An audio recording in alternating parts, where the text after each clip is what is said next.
Leral.net, s'informer en temps réel. Site d'information exclusive numéro 1, www. Mouhamadou Aline Mbaye, porte-parole de cette journée mémorable. Cette journée représente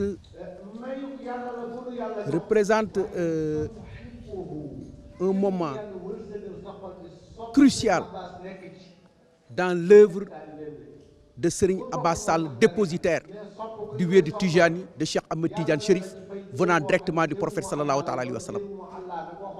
C'est le 29e anniversaire du départ vers le paradis de Serigne Abbas Sall. 17e édition organisée par son fils, Imam Serigne Abdallah Sall, ici à Louga. Serigne Abbas Sall était un monument de la religion musulmane, un enseignant, un exemple, je peux dire un bienfait de Dieu, qui a beaucoup œuvré pour l'islam, qui a ouvert des écoles, qui est parti dans les coins les plus reculés du Sénégal pour enseigner le Coran, enseigner la voie qui mène à Dieu par le biais du Tijane. Chaque fois qu'il voit des nécessités, il les a aidés. Il a éclairé le chemin de Dieu, le chemin qu'on appelle Sirat al-Mustaqim. Le message de Serigne Abdallah, quand on fait une journée comme celle-ci, une journée mémorable, c'est pour rappeler aux gens les bienfaits que Dieu a descendus sur un de ses serviteurs, illustres serviteurs. C'est l'un des plus grands chefs religieux du continent africain et du monde. Il faut le dire, il faut le reconnaître. Pour que les gens prennent cet exemple de piété, cet exemple d'homme sûr, cet exemple d'homme sincère, cet exemple d'homme qui était là pour tout le monde, qui n'était ni pour Jean, ni pour Paul, mais uniquement pour la religion musulmane.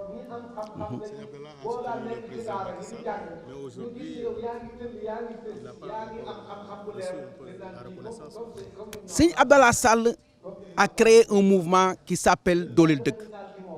Quand il a vu les réalisations de Macky Sall par rapport à ce qui s'est passé avant, il a dit que cet homme-là mérite d'être soutenu pour faire avancer le pays. Il a mis beaucoup d'argent. Il a été même en France. Moi, je l'ai accompagné un peu partout. Bien que moi, je n'étais même pas de ce parti. Mais c'était pour soutenir une certaine vérité. Mais tu sais que, comme il vient de le dire, c'est les hommes politiques, ces gens-là. La plupart du temps, ils n'ont aucune reconnaissance. Comme il l'a dit, c'est comme une voiture qui est là en panne. Dès que les enfants viennent donner un coup de main, la voiture, ils les oublient. Donc, ce qu'il a dit, c'est la vérité. Quand ces hommes-là, maintenant, vous demandent de venir vers des marches, vers des traditions, il faut refuser. Lui, il l'a fait pour que ce pays-là reste dans la paix. Un pays de paix. Parce que sans la paix, on ne peut pas faire avancer un pays. Sans la paix, on ne peut rien avancer. C'est dans ce but qu'il le faisait. L'homosexualité, en tant que porte-parole, et ici aussi en tant que représentant de l'ASCAI, parce que aussi je représente ici l'ASCAI, dont je suis le secrétaire général. L'homosexualité est une abomination. Des actes qu'on ne peut même pas comprendre, qui a été condamné par la loi sénégalaise. Je ne sais pas, il y a 2 ans ou quelque chose, de 2 ans et de 300 000, je ne sais pas, mais d'argent que l'homosexuel doit payer. Imagine-toi, le lobbying soutenu par de hauts dignitaires de ce pays-là. Hein? Les jeunes, comme des musiciens et des tas de choses, comme on veut nous imposer ça coûte que coûte. On a dit que même il y a des associations qui ont reçu des récépissés. Mais ça, c'est anormal, qui a été condamné par la loi et il n'a jamais été question ici. On n'a jamais entendu qu'à l'Assemblée nationale, on a voté une loi l'abrogeant. Ça n'a jamais été. Mais c'est infâme et inqualifiable que des hommes qui se marient entre eux, des femmes qui se marient entre eux. Ça, c'est pour mettre un frein à l'expansion de l'être humain sur la terre. Ça, ils sont bannis de toutes les religions, ils sont bannis de tous les hommes lucides. Donc nous, Sénégalais, nous devons nous battre corps et âme pour ça, par des marches, par des slogans, jusqu'à éradiquer ce phénomène-là d'homosexualité qu'on te dit de homme. Un homme ne peut être qu'un homme, une femme ne peut être qu'une femme. Ça, c'est quelque chose que toutes les sociétés passées ont refuté. Avant la colonisation, il n'y avait pas d'homosexualité ici. En Afrique, il n'y avait pas ça. On se rappelle du grand conquérant Tchaka et des tas de choses. Des hommes virils, des hommes aptes qui étaient ici.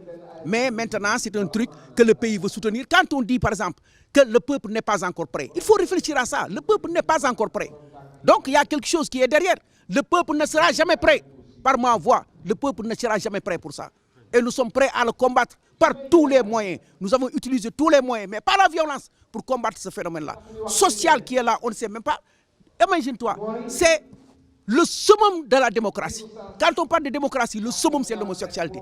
Dans la démocratie, il n'y a rien. Il n'y a rien dans la démocratie. Leral.net, s'informer en temps réel. Site d'information exclusive numéro 1.